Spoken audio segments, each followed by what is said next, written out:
નમસ્કાર સ્પર્ધાર્થી મિત્રો, સ્વાગત છે આપનું આજના લેક્ચરમાં। તો પર્યાવરણનું આપણે બીજો લેક્ચર છે ને પર્યાવરણ નામે એક ચેપ્ટર આપણે પૂર્ણ કરી દીધેલ છે। આશા છે ચેપ્ટર આપને ગમ્યું હશે।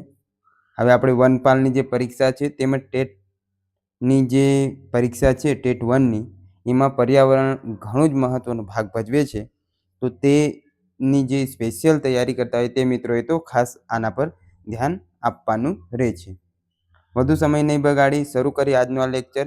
અને હા, આની પીડીએફ આપણે ટેલિગ્રામ ચેનલમાં મૂકેલ છે, એટલે કે પ્રથમ ચેપ્ટરની મૂકી દીધી। હવે બીજા ચેપ્ટર જ્યારે પૂર્ણ થાય ત્યારે હું હાઇલાઇટ કરી દઉં, ત્યારબાદ મૂકી જઈશ, જેથી તમને વાંચવામાં સરળતા રહે। શરૂ કરીએ આજનો આ પ્રકરણ।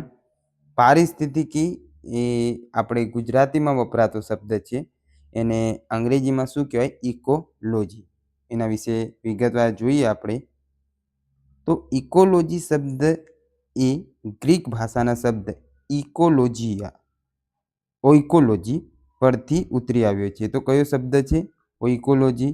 કઈ ભાષાનો? ગ્રીક ભાષાનો એક શબ્દ છે, તેના પરથી આ ઇકોલોજી ઉતરી આવ્યો છે, જેમાં ઓઇકોસ એટલે રહેવાનું સ્થાન। ઓઇકોસ એટલે શું થાય? રહેવાનું સ્થાન। અને લોગોસ એટલે અધ્યયન। તો રહેવાના સ્થાનનું અધ્યયન કરતું એક વિજ્ઞાન પણ આપણે કહીએ તો તેને કહેવાય ઇકોલોજી। ઇકોલોજી શબ્દનો સામાન્ય અર્થ રહેઠાણનો અભ્યાસ એવો થાય છે। તો થોડુંક અહીંયા તમારે કામનું જોઈ લેવાનું। થોડુંક આપણે અલગ રીતે હવે થોડુંક કરીશું। ગ્રીક ભાષાનો શબ્દ છે, ઓકે ચાલો। ઓઇકોસ એટલે શું? રહેવાનું સ્થાન। ને લોગોસ એટલે શું થાય? અધ્યયન। તો રહેવાના સ્થાનનું અધ્યયન એટલે ઇકોલોજી થાય। કઈ ભાષાનો શબ્દ છે? ગ્રીક। એને શું કહેવાય? ઓઇકોલોજી પરથી એ ઉતરી આવ્યું છે। ઓકે ચાલો, પેલો ફકરો આપણો પૂર્ણ। હવે આગળ જોઈએ આપણે તો એમાં છે, તો હવે આગળ જોઈએ તેમાં તો પૃથ્વી એ તેના પર વસતા તમામ સજીવો માટે એક રહેઠાણ છે। આથી પૃથ્વી પર સજીવો, જૈવિક ઘટક જેને આપણે સજીવો કહીએ, અને તેમના ભૌતિક પર્યાવરણ એટલે અજૈવિક ઘટક વચ્ચેના આંતર સંબંધોનો અભ્યાસ કરતા વિજ્ઞાનને શું કહેવાય? પારિસ્થિતિકી અથવા પારિસ્થિતિકી વિજ્ઞાન અથવા તો પારિસ્થિતિક વિદ્યા કહેવામાં આવે છે। હવે આને થોડુંક આપણે પાર્ટમાં ડિવાઈડ કરીને જોઈએ તો પૃથ્વી એ તેના પર વસતા તમામ સજીવો માટે એક રહેઠાણ છે। એટલે કે આપણે ક્યાં વસીએ છીએ? પૃથ્વી પર। આપણા માટે રહેઠાણ, આપણું ઘર તો છે, પણ ઘર ક્યાં આવેલ છે? પૃથ્વી પર। તો આપણા માટે રહેઠાણ રૂપ એક પૃથ્વી છે। એમાં સજીવ હોય, નિર્જીવ હોય, અજૈવિક ઘટકો જેને નિર્જીવ કહેતા હોઈએ છીએ તે છે, અને તેમના વચ્ચે એક કહેવાય ને આંતર સંબંધ હોય, તો તે વિજ્ઞાનને પારિસ્થિતિકી ઇકોલોજી અથવા પારિસ્થિતિકી વિજ્ઞાન અથવા પારિસ્થિતિકી વિદ્યા એટલે વિજ્ઞાન જ થાય। તો એ અર્થમાં આપણે એને વર્ણન કરી શકીએ છીએ। આગળ, જર્મન જીવ વિજ્ઞાની અર્નસ્ટ હેકલ દ્વારા સૌ પ્રથમ ઈસવીસન 1869માં ઇકોલોજી શબ્દ પ્રયોજવામાં આવ્યો હતો। તો ક્યાંના વૈજ્ઞાનિક હતા? German અર્નસ્ટ Haeckel. નામ યાદ રાખજો, આ પૂછાઈ શકે એવો પ્રશ્ન છે। સૌ પ્રથમ 1869 વર્ષ તો ઠીક છે, પણ આ કયા વૈજ્ઞાનિક ક્યાંના હતા વર્ષે થોડું ઘણું યાદ રાખી લેવાનું। એમણે ઇકોલોજી શબ્દ સૌ પ્રથમ પ્રયોજ્યો હતો। તેમના અનુસાર પર્યાવરણ અને જીવ સમુદાય વચ્ચેના પારસ્પરિક સંબંધોના અભ્યાસને શું કહેવામાં આવે છે? પારિસ્થિતિકી વિદ્યા અથવા વિજ્ઞાન કહેવામાં આવતું હોય છે। હવે આપણો ભારતીય નામ રામદેવ મિશ્રા, 1908 થી 1998, 90 વર્ષનો આમનો સમયગાળો છે। રામદેવ મિશ્રાને ભારતીય પારિસ્થિતિ વિદ્યા એટલે પારિસ્થિતિકના પિતા માનવામાં આવે છે। હવે જેવી રીતે પ્રશ્ન પૂછાય એવી રીતે તમારે જવાબ આપવાનો હોય છે। ભારતનું કોઈ વૈજ્ઞાનિક પૂછે તો રામદેવ મિશ્રા અને અર્નસ્ટ હેકલ એ જર્મન વૈજ્ઞાનિક હતા। તો થોડુંક તમારે આ ક્લિયર રાખવાનું। તેમનો જન્મ 26 ઓગસ્ટ 1908માં થયો હતો। તેમણે યુનાઇટેડ કિંગડમમાં લીડ્સ વિશ્વવિદ્યાલયમાંથી વર્ષ 1937માં પારિસ્થિતિકી વિદ્યામાં ડૉક્ટર ઓફ ફિલોસોફીની ઉપાધિ મેળવી હતી। તો થોડુંક યાદ રાખજો, ડૉક્ટર ઓફ ફિલોસોફીની ઉપાધિ ક્યાંથી? યુનાઇટેડ કિંગડમમાં લીડ્સ વિશ્વવિદ્યાલયમાંથી તેમણે મેળવી. તેમણે બનારસ હિન્દુ વિશ્વવિદ્યાલય, વારાણસીના વનસ્પતિ શાસ્ત્રના વિભાગમાં પરિસ્થિતિ વિદ્યા વિષયમાં અધ્યાપન તેમજ સંશોધન શાખાઓની સ્થાપના કરી હતી. આગળ, તેમના સંશોધનોને ઉષ્ણકટિબંધના સમુદાયો તથા તેમના અનુક્રમણ, વનસ્પતિઓની પર્યાવરણીય પ્રતિક્રિયાઓ અને ઉષ્ણકટિબંધના જંગલ તથા તૃણભૂમિ નિવસન તંત્રોમાં ઉત્પાદકતા અને પોષક ચક્રણ વગેરેની સમજૂતી માટેનો પાયો નાખ્યો. તો ઉષ્ણકટિબંધના જે પણ સમુદાયો હતા, ત્યારબાદ છે તેમના અનુક્રમણ, વનસ્પતિઓ પર્યાવરણ પ્રતિક્રિયાઓ હોય, તેમજ તૃણભૂમિ નિવસન તંત્ર હોય, એટલે કે જે ઘાસચારાવાળી ભૂમિ હોય તેનું નિવસન તંત્રની ઉત્પાદકતા અને પોષક ચક્રણ હોય વગેરેની જે સમજૂતી કરવામાં આવતી હતી તેનો પાયો તે આમને ગણવામાં આવતું હતું. રામદેવ મિશ્રાએ ભારતમાં પારિસ્થિતિ વિદ્યા પર સૌપ્રથમ અનુસ્નાતક પાઠ્યક્રમ શરૂ કર્યો હતો. તો કયો પાઠ્યક્રમ? અનુસ્નાતક કક્ષાનો તેમણે સૌપ્રથમ પાઠ્યક્રમ શરૂ કર્યો હતો. તેમણે ભારતીય રાષ્ટ્રીય વિજ્ઞાન અકાદમી અને આર્ટ્સ તથા વિજ્ઞાનની વિશ્વ અકાદમીની શિષ્યવૃત્તિથી સન્માનિત કરવામાં આવ્યા હતા.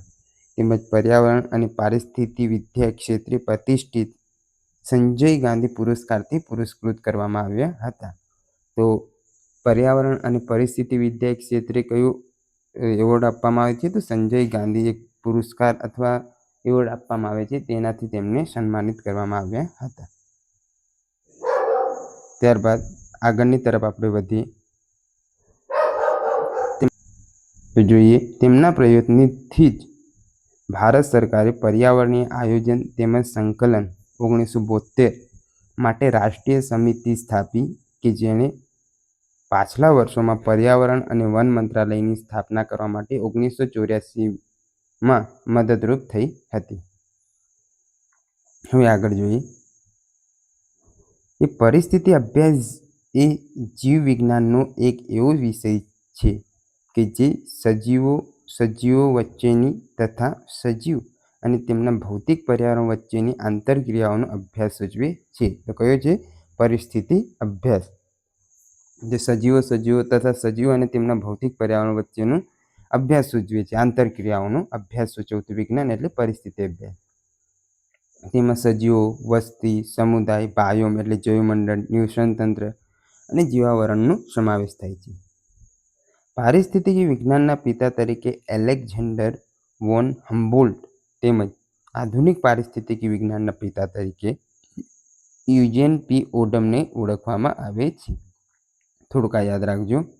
પારિસ્થિતિક વિજ્ઞાનના પિતા તરીકે એલેક્ઝેન્ડર વોન હમ્બોલ્ટ તેમજ આધુનિક પારિસ્થિતિક વિજ્ઞાનના પિતા તરીકે યુજેન પી ઓડમને ઓળખવામાં આવે છે.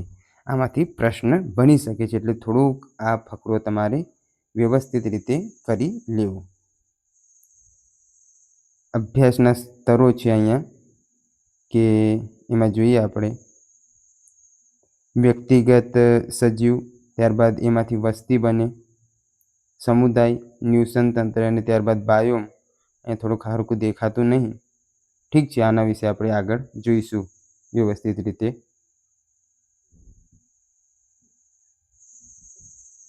પારિસ્થિતિકમાં ફક્ત વ્યક્તિગત સજીવોની તેમના પર્યાવરણ સાથેની પારસ્પરિક ક્રિયાઓનો અભ્યાસ ઉપરાંત વસ્તી, સમુદાય, નિવસન તંત્ર, બાયોમ જેને આપણે જૈવમંડળ કહેતા હોઈએ છીએ અને જીવાવરણનો પણ અભ્યાસ કરવામાં આવે છે.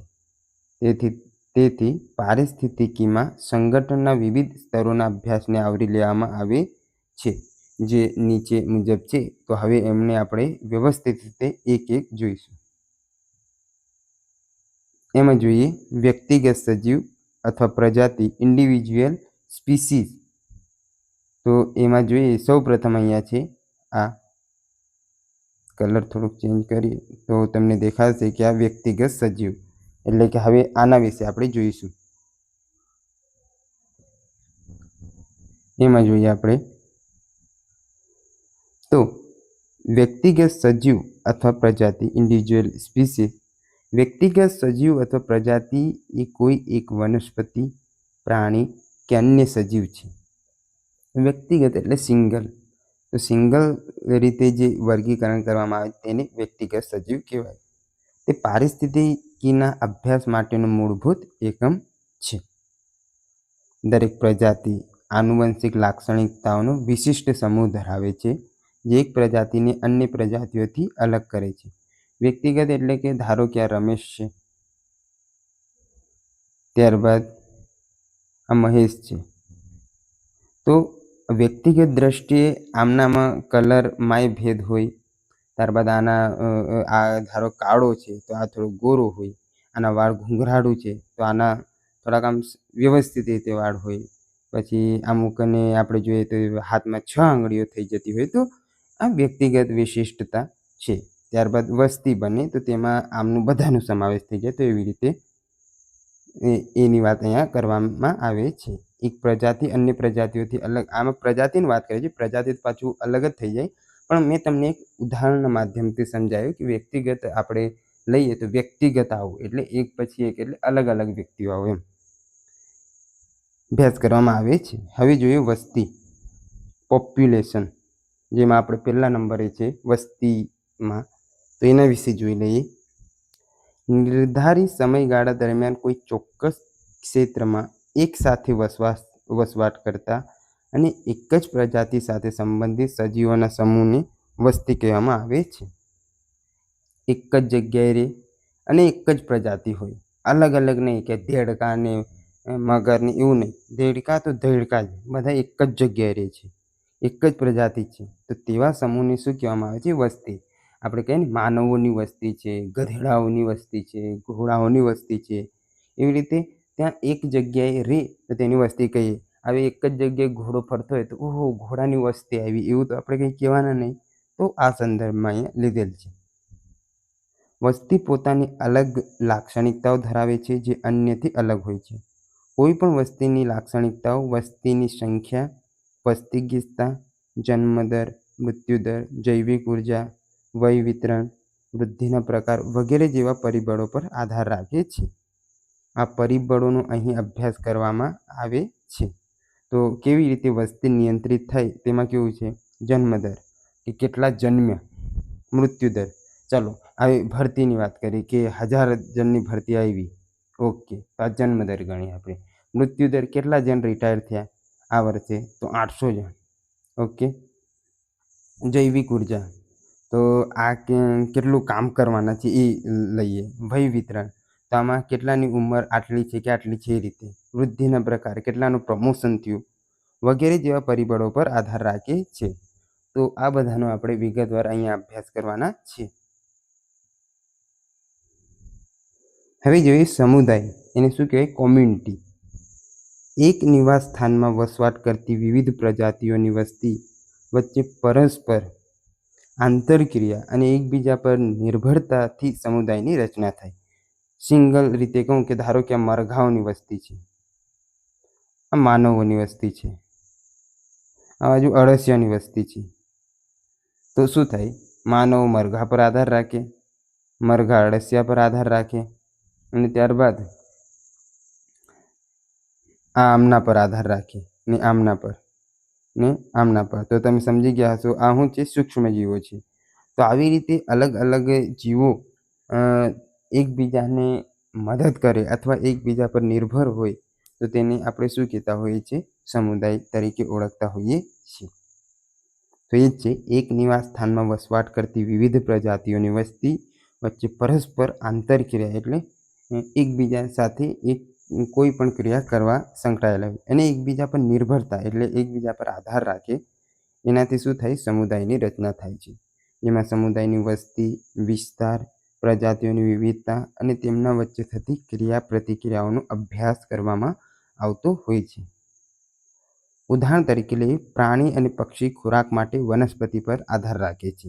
તેવી જ રીતે વનસ્પતિ પરાગનયન જેવી પ્રક્રિયા માટે પશુ પક્ષી પર આધાર રાખે છે. તો કેવી રીતે છે? પ્રાણી એટલે માણસ, આપણે માણસ જ ડેન્જર છે, ચાલો. અને પક્ષી, આ પક્ષી, અરે પક્ષી તો આવડતું નહીં, થોડુંક બનાવી દઈએ. આ પક્ષી આવ્યું, ઉડે છે, ખબર નહીં કયું પક્ષી છે, પણ માછલા જેવું દેખાય છે. ને માણસ ટીંકુ, આ શું કરે, વનસ્પતિ પર આધાર રાખે. તો અહીંયા ઝાડ છે, આના પરથી ફળ તોડી લાવે, આ એ હોય તો ફળ ખાઈ લે પક્ષીઓ. તે એકબીજા પર આધાર રાખે, તે એકબીજા પર નહીં, આના પર આધાર રાખે. ઓકે, થોડું કલર ચેન્જ કરી દઈએ. આ લીલો છે એટલે લીલો કરી દઈએ, તો આના પર આધાર રાખે છે. તેવી જ રીતે વનસ્પતિ પરાગનયન જેવી ક્રિયા માટે આ પરાગનયન એટલે કે શું, કે ભાઈ અહીં પરાગરજ હોય. પરાગરજ એટલે કે હવે કેવી રીતે તમને સમજાવું, અહીંયા સ્ત્રી કેસર હોય. અહીંયા ધારો કે સ્ત્રી છે ને શું થઈ, પંખી ઉડીને આવે કોઈ અલગ જગ્યાએ, ત્યાં પુરુષ રહેતા હોય તો ત્યાંથી પુરુષનો અંશ લઈ આવે, અહીંયા એમનું બીજ લઈ આવે ને પછી અહીંયા આપી દે, તો પાછું એક નવું ફળ બને. તો એને શું કહેવાય, પરાગનયન. તો આવી રીતે ક્રિયા માટે એકબીજા પર આધાર રાખે. હવે પક્ષી લઈને આવે તો એના પર પેલું વનસ્પતિ આધાર રાખે છે. એવી રીતે આપણે ક્યાંકથી રખડતા આવ્યા ને ક્યાંક આપણને ચોંટી ગયું કંઈ બીજ, પછી આપણે ક્યાંક જઈએ અને ત્યાંથી ચોંટી જાય, તો એવી રીતે આના પર આધાર રાખે. ને આપણે શાના પર આધાર રાખીએ છીએ, તો એ ઝાડ પર આપણે આધાર રાખતા હોઈએ છીએ. તો આવી રીતે તમે જોયું તો એક કેવું, એક આખું તંત્ર અહીંયા આપણને બની જતું જોવા મળે છે. તો એને શું કહેવાય, સમુદાય. આશા છે તમને હું સમજાવવામાં સફળ રહ્યો હોઈશ. વધુ જાતિઓ ધરાવતા સમુદાયો સામાન્ય રીતે ઓછી જાતિઓ ધરાવતા સમુદાયો કરતાં વધારે સ્થિર વલણ ધરાવે છે. તેમાં આગળ જોઈએ આપણે. હા, તો આમાં શું સમજાવવામાં આવ્યું છે કે વધુ જાતિઓ ધરાવતા સમુદાયો સામાન્ય રીતે ઓછી જાતિઓ ધરાવતા સમુદાય કરતાં વધારે સ્થિર વલણ ધરાવે. તો એમાં ઉદાહરણ તરીકે આપણે લઈએ કે કોઈ જગ્યાએ 10 દેડકા છે ને કોઈ જગ્યાએ 100 બતક છે. હવે આ 100 બતકોમાં કોઈની ઉંમર 1 વર્ષ હશે, આવે એવું હોય એ ખબર નહીં મને, તો કોઈ 2 વર્ષ હશે. એવી રીતે અલગ અલગ ઉંમરના બતક હશે. દેડકામાં એવી રીતે ઉંમર હશે. પરંતુ તમે જોશો તો અહીંયા 100 બતકમાંથી ઘણા બધા બતક ઉત્પન્ન થાય. હવે ધારો કે આમાંથી એક ઉત્પન્ન થાય તો એ 200 થઈ જાય, જ્યારે આમાંથી એક ઉત્પન્ન થાય તો કેટલા 20 જ થાય. એટલે કે આટલું સમજાવવામાં અહીંયા આવેલ છે. ટૂંકમાં એવું કહેવા માંગે છે કે જે વધારે હોય તે વધારે સ્થિર હોય એમ. એટલે કે એમની વસ્તી વધારે છે એટલે યુદ્ધ એ કરે આ બતકો આમની જોડે, તો દેડકાઓને મારી નાખે. આ એ મરે પણ તોય 50 તો જીવતા રહે ને, એટલે કે તોય બચી તો રહેવાના. તો એવી અહીંયા વાત કરેલ છે. ટૂંકમાં આ છે, કંઈ વધારે આમ રોકેટ સાયન્સ જેવું છે નહીં, ખાલી આટલું સમજાવેલ છે. હવે આગળ જોઈએ આપણે નિવસન તંત્ર, ઇકોસિસ્ટમ. સમુદાયમાં રહેલા સજીવો જેવા કે વનસ્પતિઓ હોય, આપણે જોયું, પ્રાણીઓ હોય, સૂક્ષ્મજીવો એમ કે બેક્ટેરિયા હોય, તેમજ માનવની ભૌતિક પરિબળો વચ્ચે પરસ્પર આંતરક્રિયાઓ થાય છે અને પ્રકૃતિમાં સંતુલન જળવાઈ રહે છે.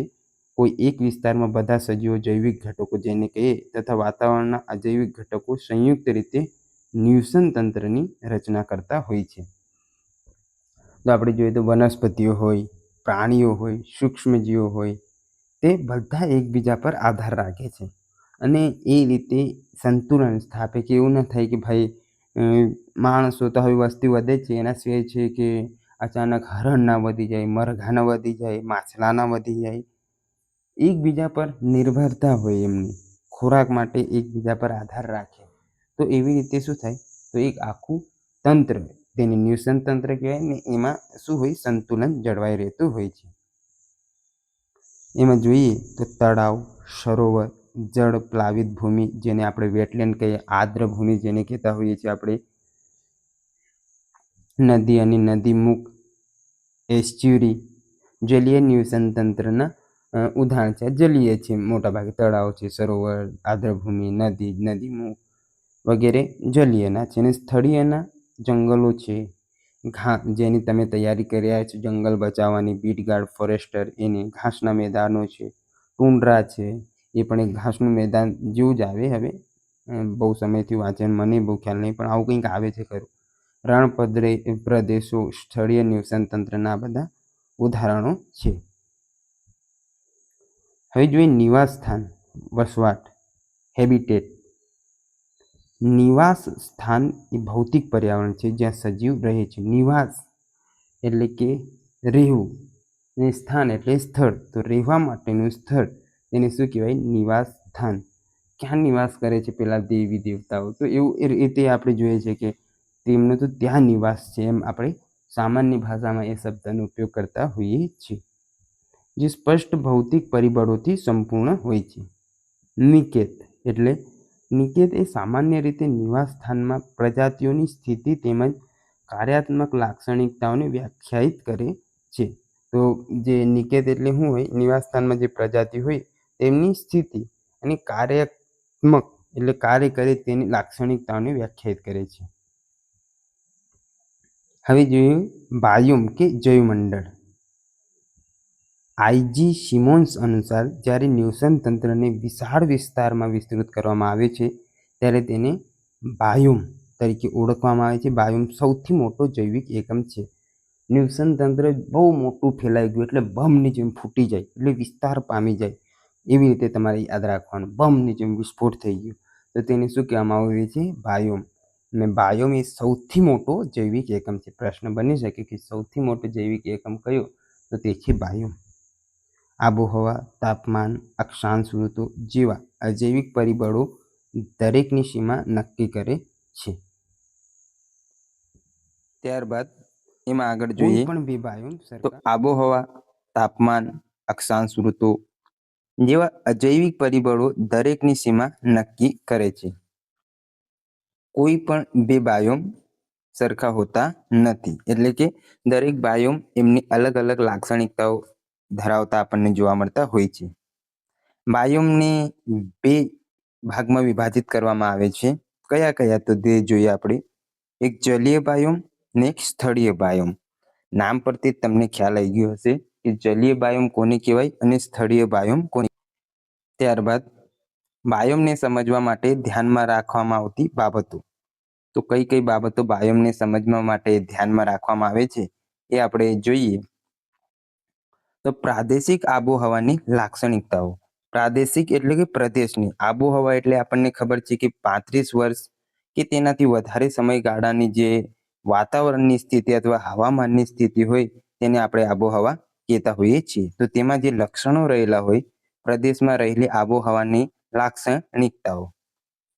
ભૌતિક પર્યાવરણનું પાસું.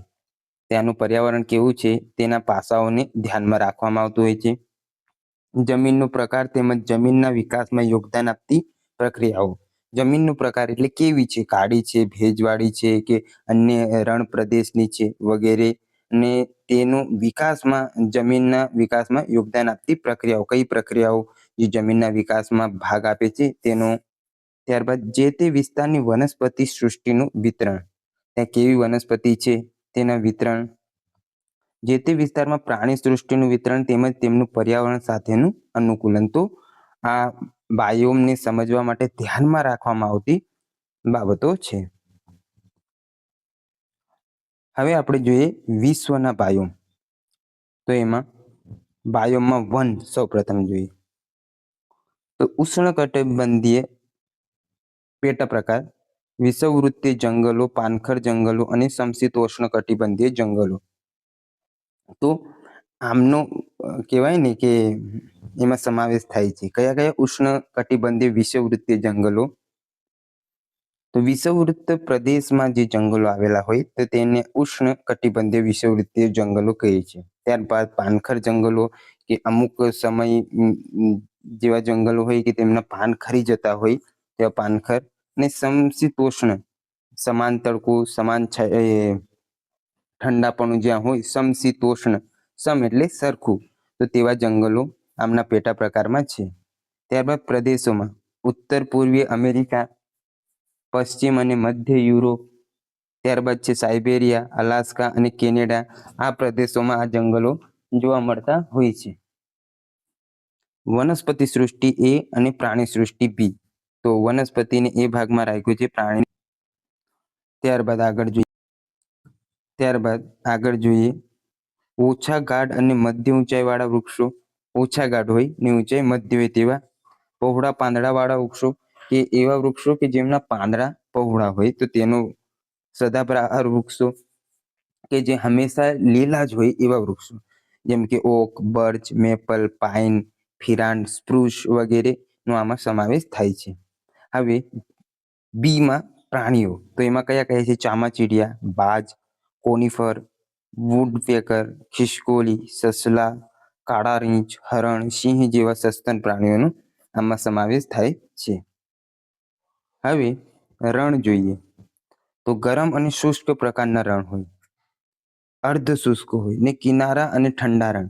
ગરમ અને શુષ્ક પ્રકારના આપણે જોઈએ તો લગભગ કચ્છમાં આવું ગરમ રણ, ત્યારબાદ રાજસ્થાનમાં આવા રણ જોવા મળે. અર્ધ શુષ્ક એટલે એ તો આપણને બહુ ખ્યાલ નહીં. કિનારા અને ઠંડા રણ તો સુરતનું આપણે જોઈ શકીએ કે એ કિનારા નજીકનો ઠંડો રણ આપણે કહી શકીએ છીએ.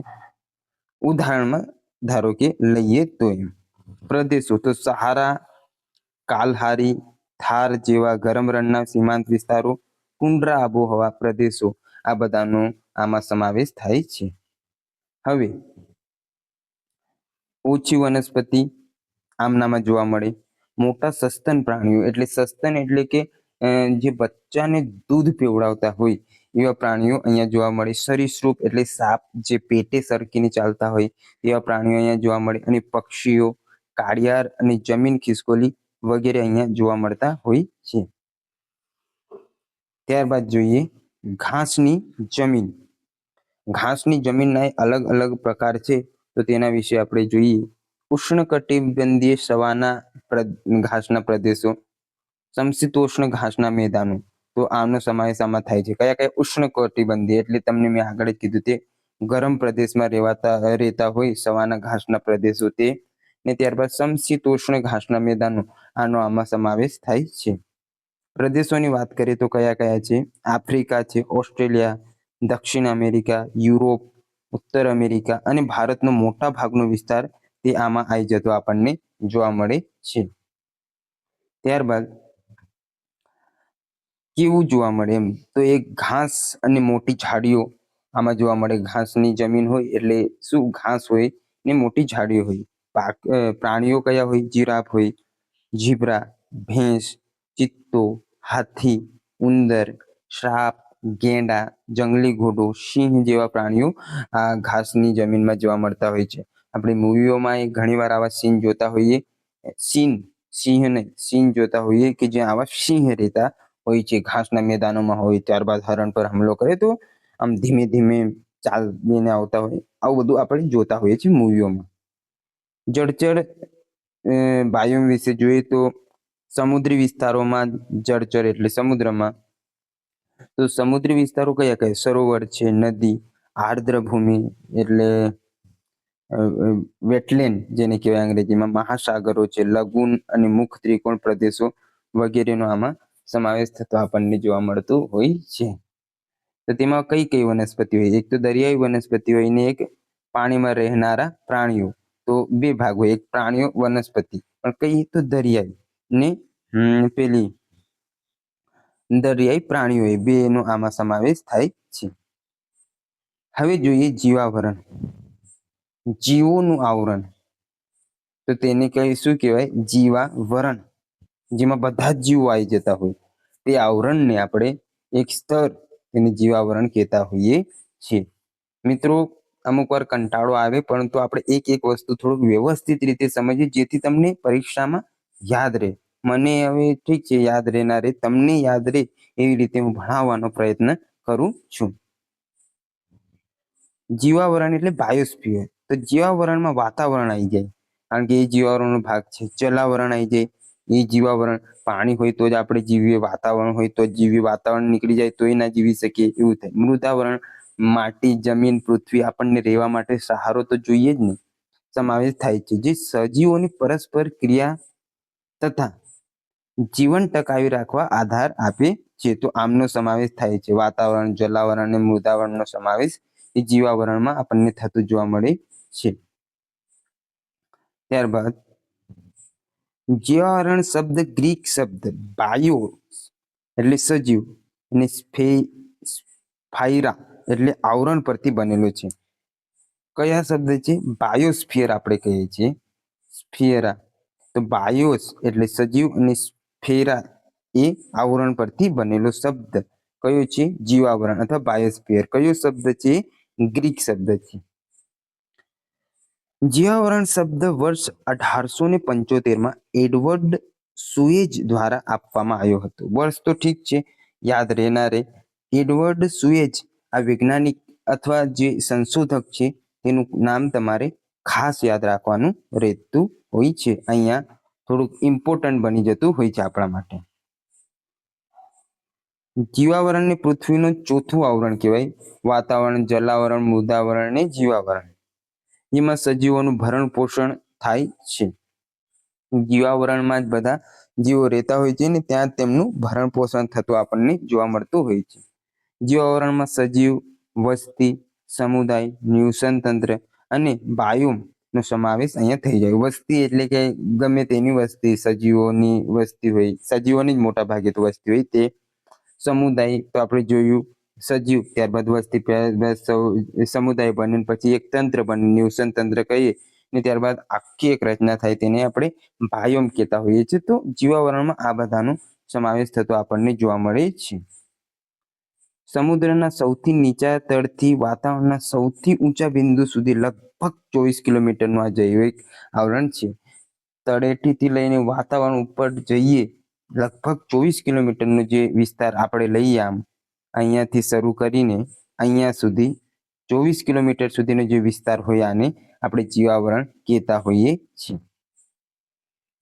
તે એક ગતિશીલ અને મોટું નિવસન તંત્ર છે, જેમાં બીજા અનેક નાના નિવસન તંત્રો જેવા કે દેશ, રાજ્ય, જિલ્લા અથવા તો કોઈ સ્વતંત્ર ખીણ, પર્વતમાળા, નદી કે સરોવર વગેરે જે સહેલાઈથી દેખાય અને ઓળખાય તેવા હોય તેનો સમાવેશ થાય છે. જૈવિક આવરણ કોઈ પણ ભૂદ્રશ્ય કે જલ દ્રશ્યને તેના સ્તર મુજબ આગવી લાક્ષણિકતાઓ પ્રદાન કરતો આપણને જોવા મળે છે. તો મિત્રો, નેક્સ્ટ લેક્ચરમાં આપણે પારિસ્થિતિકીના સિદ્ધાંતથી શરૂ કરીશું, જેને શું કહેવાય? Principal of ecology. તો આજનું લેક્ચર આપણે અહીંયા જ પૂર્ણ કરીએ. આશા છે આજનો આ પારિસ્થિતિકીનું પ્રથમ લેક્ચર તમને ગમ્યું હશે. મળીએ નવા લેક્ચરમાં. ત્યાં સુધી જોડાયેલા રહો, કન્ટિન્યુ રિવિઝન કરતા રહો અને ક્વેશ્ચન સિરીઝ જે આપણે લાવવાના છીએ તો આપણા ચેનલ સાથે જોડાયેલા રહો. મળીએ નવા લેક્ચરમાં. ત્યાં સુધી બેસ્ટ ઓફ લક.